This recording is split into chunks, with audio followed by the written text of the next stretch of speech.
vrai que pour ma famille, c'était complètement inconnu, la santé mentale. Personne n'avait de maladie psychiatrique dans la famille.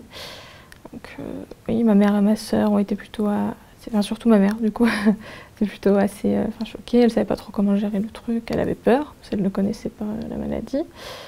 Donc ce qui a été bien pendant l'hospitalisation, c'est que le médecin a voulu faire un entretien avec moi, ma mère et ma sœur, pour que vraiment elles puissent poser toutes leurs questions, qu'il leur explique la maladie, tout ça, donc c'était bien d'avoir ça. Et avec mon copain aussi, il y avait eu un entretien aussi de fait. Du coup, ils ont pu être plus au clair, voilà, voir les choses peut-être un peu différemment, moins avoir peur de comment ça ira au quotidien. Alors là, c'est très très compliqué. Donc en fait, ma sœur, elle est en province, donc de temps en temps, j'envoie un petit SMS, elle me répond quand elle a le temps. Mais c'est pas grave, je lui en veux pas. Elle a eu 2 enfants et sa fille a eu un bébé qui a 2 ans. Et donc de temps en temps, j'envoie des colis. Voilà. Sinon, j'ai 2 frères en région parisienne. Et ils ont toujours été là dans les moments les plus durs. À savoir très très dur, parce que je me suis quand même... j'ai tenté de mettre fin à mes jours, 3 fois. Donc ils ont toujours été là, au réveil. Mes vraies personnes ressources, ce sont mes amis, comme Marie-Emmanuelle ou Gwendoline, ou des gens justement que j'ai rencontrés à l'hôpital. Et ce sont des gens qui ont des troubles psychiques, la plupart de mes amis, parce qu'ils ont justement aussi cette sensibilité, cette finesse et l'expérience de vie. Ouais, par exemple, quand j'étais hospitalisée à la clinique à Garches en 2021, c'est vrai que je n'ai pas vraiment donné de nouvelles à mes amis parce que d'une part, j'étais trop malade pour le faire. J'étais pas du tout dans le principe de bon, on va envoyer un petit message aux amis parce que pour leur expliquer la situation, j'avais pas du tout envie de leur dire que j'étais dans une clinique. Encore une fois, il y avait un tabou à ce moment-là. Et donc, ils ont pu dire oui, mais on n'a pas eu tes nouvelles, etc. Notre amitié s'est dégradée et on se voit plus finalement. Et donc ça, c'est dommage parce que ils auraient pu, au lieu de... Mais moi aussi, j'aurais pu leur donner des nouvelles, mais j'étais pas apte à le faire. Et ils auraient pu me dire, mais pourquoi en fait, qu'est-ce qui s'est passé réellement? Est-ce que tu veux parler d'une chose parce qu'on a remarqué que tu n'avais pas des nouvelles? Et finalement, ben, le fait que ça soit un tabou pour moi et que je puisse pas en parler, j'ai coupé court à toute conversation, ce qui a fait que c'est surtout de ma faute, ce qui a fait que l'amitié s'est dégradée. J'ai aussi une très très bonne amie que je considère comme ma sœur en fait, qui s'appelle Nathalie. Et elle m'aide, mais alors, elle m'aide énormément. Voilà. Quand j'ai été pas bien là, il n'y a pas longtemps, là, heureusement qu'elle était là parce que voilà, ça m'a aidée. Voilà. Et puis après, il y a le GEM aussi voilà, qui m'aide. Il y a là l'association que je vais intégrer. Au début, il avait un peu peur parce que du coup, il ne savait pas comment il devait s'adapter à cette maladie, même si on se connaît depuis plusieurs années déjà. Mais oui, comment s'adapter à mon... parce qu'on ne savait pas comment j'allais réagir avec les traitements sur le long terme, comment serait ma vie après l'hospitalisation. Donc c'est vrai qu'il y avait beaucoup de choses qui chamboulaient à ce moment-là. Il a eu un temps aussi pour accepter le diagnostic aussi. Puis finalement, il l'a bien accepté, il le vit bien, il l'accepte maintenant. Je ne souhaite, mais vraiment, un truc tout simple, qu'on m'invite. Qu'on m'invite pour, peu importe la raison, pour partager, je sais pas, un barbecue. J'aimerais bien, c'est vraiment, ça me paraît tellement simple. Mais je crois que il y a une partie de moi-même qui ne veut pas voir, qui ne veut pas entendre. Parce que je gêne quelque part.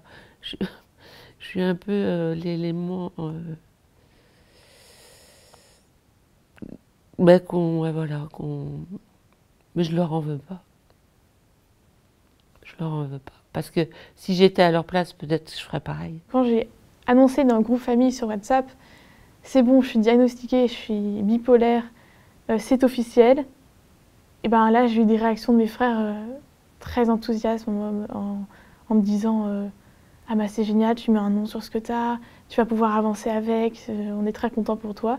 Mes parents aussi, ils m'ont accompagnée dans toute cette démarche-là. Et je suis très reconnaissante envers ma famille qui, en fait, n'a pas du tout pris les choses comme un coup dur. Peut-être qu'au début, ça a été très dur parce que personne dans ma famille n'est concerné par la psychiatrie, dans ma famille proche. On est 5 en tout. Et ils l'ont peut-être pris comme un coup dur, mais au final, c'était... Bah, ils l'ont pris, ils m'ont accompagnée, ils m'ont portée, c'est grâce à eux aussi que je tiens, quoi. Maman, par contre, alors, elle a beaucoup... je l'ai fait beaucoup souffrir, je pense. Beaucoup souffrir, bon, involontairement, ça c'est sûr, mais à mon avis, ouais, quand même pas mal souffrir, maman. Elle a bien compris la pathologie, c'est sûr, mais c'est vrai que bon, il a fallu que tout ce que je lui ai fait voir avec toutes les TS, avec toutes les hospitalisations, avec tout ça, c'est vrai qu'il a fallu quand même qu'elle me mette 2 fois en HDT quand même. C'est pas facile pour une maman d'obliger sa fille à être hospitalisée, c'est un geste quand même compliqué. Ma fille, je dirais que elle a été sensibilisée petit à petit. Je lui ai parlé, ma famille lui a parlé, sa mère lui a parlé de ma maladie. Après, justement, en général, quand je commence à partir en hypomanie ou en crise maniaque, ben, comme je disais tout à l'heure, on l'éloigne de moi.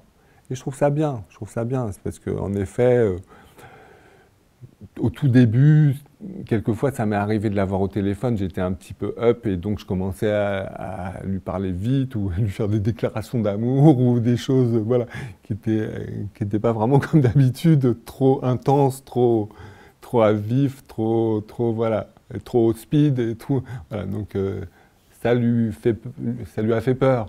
Et après, j'étais vraiment trop désolé d'apprendre ça. Donc, en effet, après, j'ai accepté que si la situation voilà, partait en nouille, voilà, j'ai accepté de ne pas communiquer avec elle jusqu'à ce que je sois vraiment redescendu dans mes chaussures. Voilà, bien. Et alors, ça lui fait peur. Oui, oui, elle en a parlé. Bien sûr, c'est un univers inconnu pour elle. Elle a eu peur pour elle que je lui transmette. Et moi, j'ai un peu peur. En parler, moi, ça ne me gêne pas spécialement. C'est savoir à qui en parler, en fait. C'est pas forcément le fait de ne pas vouloir, mais c'est plutôt de savoir à qui. Parce que moi, mon histoire, ma vie, j'aimerais bien que mes proches, ma sœur, mes 2 frères, sachent un peu plus qui je suis. Pour beaucoup de gens, il y a des fous qu'on les fout, hop, on les fout à l'HP, ils sont à côté de leur pompe, ils font des conneries, ils racontent n'importe quoi ou qu'est-ce. Ça va pas plus loin que ça. Voilà. Puis il y a d'autres gens qui ont la fibre, qui vont s'intéresser, comme voilà, chez Falleret. Moi, quand j'ai fait mon petit séjour chez Falleret, ça a duré quelques mois. Mais tu as des gens voilà, qui sont à l'écoute. Hein. Il ne faut pas se réserver en se disant non, j'arrête de dire les choses, je ne suis pas capable de les dire. Parfois, on n'est vraiment pas capable de les dire, et alors on essaye de sous-entendre les choses. Et alors là, on espère que les personnes en face de nous vont comprendre que oui, on est mal, que oui, on n'est pas bien, qu'on a une maladie psychique. Mais parfois, il vaut mieux tout simplement le dire, quitte à ce qu'une personne nous dise « bon, bah, je te vois plus », mais au moins on sait qui sont nos vrais amis et qui ne le sont pas. Auprès de ma famille, c'est pas tabou. On parle ouvertement si j'ai besoin. Mes amis aussi, mes amis principaux. Après, je vais pas non plus le dire dès que je croise quelqu'un dans la rue, mais dès que je me sens en sécurité, en confiance, je m'autorise à en parler, si j'en ai envie sur le moment. Après, il y a la question du travail, où pour l'instant, j'en parle pas parce que voilà, j'ai pas forcément le besoin, ni d'avoir d'aménagement ou autre, mais je sens que ça peut être plus compliqué sur le lieu de travail, peut-être d'avoir des sujets, peut-être me regarder différemment. Par petits bouts, certaines personnes. On ne peut pas balancer comme ça aux gens tout toutes ces douleurs, on n'a pas forcément envie de partager. Quand on veut partager des choses, c'est plutôt ouais, dans un esprit bon enfant, sympathique, bonheur, enthousiasme, rigolade. Mais après, bon, quand il s'agit d'approfondir un petit peu, je pense que ça peut faire vraiment très peur. Je pense que je suis quelqu'un qui peut faire peur. Moi, maman, elle a connu tout ce qui s'est passé, donc j'ai pas besoin de lui en parler.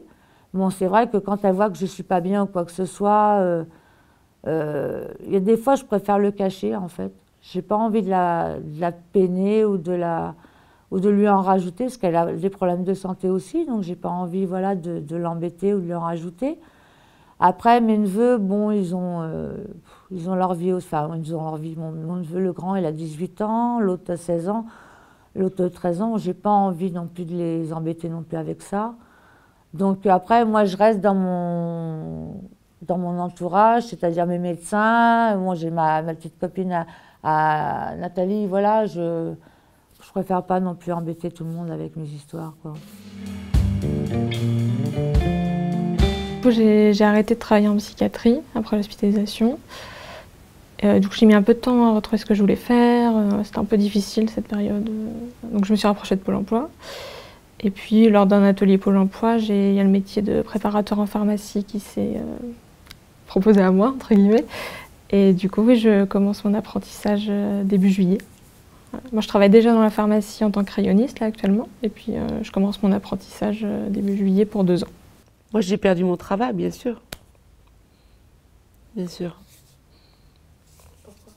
Pourquoi? Parce que ils n'arrivaient pas à stabiliser mon humeur.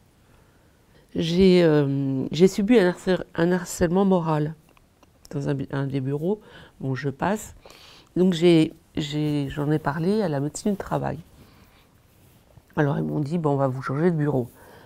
J'ai changé de bureau. Et on m'a mis sur un poste adapté et en mi-temps thérapeutique. Donc il y a eu une prise en charge quand même de l'employeur, mais la maladie a toujours été plus forte, l'a emporté et m'a emporté vers la sortie. Quand je suis sortie de la clinique, j'ai tout de suite repris les cours, j'ai suivi mon cycle scolaire et l'école était super accueillante, super bienveillante et ils ont été très compréhensifs. Et donc là, c'est une grande chance que j'ai eue encore une fois. D'un soutien hors norme et d'un soutien de mes amis aussi, parce que j'ai changé d'école plusieurs fois. Mais là, dans l'école dans laquelle je suis, ils sont tous d'un soutien grandiose, donc je les remercie beaucoup. Et oui, j'ai pu continuer les cours. C'est bien d'avoir une école qui nous accepte, sans représailles justement, pour qu'on puisse continuer sereinement notre année scolaire. Et j'espère que je vais passer mes examens de fin d'année pour ensuite partir en études supérieures. Oui, alors qu'une fois, j'étais en stage à la mairie et j'étais avec une collègue et amie d'ailleurs, et qui est bipolaire elle aussi, et on était avec une autre collègue. Et donc, on l'entourait en fait. Et elle dit ah, vous savez, hein, les bipolaires, il faut faire attention. Hein, ah bon, on était là, ouais. Et elle dit ouais, parce que les bipolaires, hein, attention, ils sont dangereux, hein, les bipolaires. Hein. Vous savez, en 2 secondes de temps, ils peuvent tuer quelqu'un et tout. Puis nous, on se marrait parce qu'on est toutes les deux bipolaires. On s'est dit, mais attention, tu sais, ça peut être dangereux pour toi parce que tu es entouré de 2 bipolaires. Alors attention, tu peux courir. Hein. Les gens, en fait, ils ont un a priori sur des pathologies, mais ils ne connaissent pas. Ils ne connaissent rien, en fait. Je veux dire, les gens, en fait, ils se font une idée de la psychiatrie. Comme les schizophrènes, pareil. Ils se disent, les schizophrènes, c'est des dangereux, Moi, je vois au GEM, je connais des personnes, elles sont schizophrènes. Je vous assure, elles nous ont jamais tuées, elles nous ont jamais tapées, elles nous ont jamais fait quoi que ce soit. On les côtoie tous les jours, il n'y a jamais eu de problème. Elles sont schizophrènes. Et alors, voilà, il n'y a jamais de problème. Moi, je suis bipolaire, je n'ai jamais tué quelqu'un. Voilà. Les problèmes, c'est ça, c'est que les gens, ils ont une méconnaissance de la maladie psy. Après, c'est vrai qu'on a des patients hein, qui sont bipolaires, forcément, mais je vois, des fois, dans la façon dont les collègues peuvent, pas parler des patients, mais enfin, de la santé mentale, j'ai pas l'impression que ce soit bien ancré dans leur tête, pour le moment. Donc, je sais pas si... Je pense pas que ce soit une bonne idée que je leur en parle. Elle est handicapante parce que j'arrive pas à avoir de projet sur le court, moyen et encore moins long terme. Mon projet, j'ai quand même un projet, ça serait d'intégrer donc une association pour la défense des animaux. Alors ça peut être n'importe quel animal, je me sens plus proche d'eux que certains êtres humains. Et je sais que je vais y arriver, je ne sais pas encore quand, mais c'est ce qui me... Quand je suis un peu perdue, je me dis, ouais, voilà, tu as travaillé, tu as été secrétaire commerciale, secrétaire de direction, tu as travaillé à la Poste, mais tout ça, c'est du passé, je ne peux pas revenir là-dessus, c'est impossible. Donc il faut... voilà, il faut que il faut que je trouve, il faut que je cherche, il faut que j'approfondisse le sujet. C'est pas énorme en fait, on dit ouais, bénévole et tout. Mais moi, moi déjà bénévole, c'est un investissement. Et on ne peut pas s'investir quand on n'est pas vraiment stable. Je pense que je vais commencer à chercher, mais c'est vrai que là, pour l'instant, c'était pas trop le moment, c'était pas... Je me sens pas pour l'instant... Enfin, de toute façon, si je commence à chercher, ce ne sera pas du plein temps. Je pense que ce sera peut-être du mi-temps ou peut-être quart de temps pour commencer doucement. Mais voilà, pour l'instant, je me sentais pas encore la forme de travailler pour l'instant. Je me projette, je me vois en tout cas moi-même en étant sereine et ambitieuse. Ambitieuse pourquoi? Parce que oui, j'ai une maladie psychique, mais ça ne va pas m'empêcher de faire tous les projets que j'ai.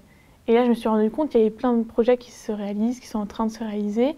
Et je vais faire des études en philosophie, je vais passer mon bac. Enfin, vraiment, il y a plein d'éléments qui me disent que mon avenir, il est grandissant, il est prometteur. Et il n'y a plus que moi qui peut y aller et me dire « Allez, go, tu vas tout déchirer, ton avenir, il est là, tu es jeune. N'oublie pas ce que tu as, parce que tu as une maladie. Mais fais en sorte que la psychiatrie soit un allié pour toi, pas une frayeur comme tu as pu l'avoir auparavant, enfin comme tu as pu le voir auparavant.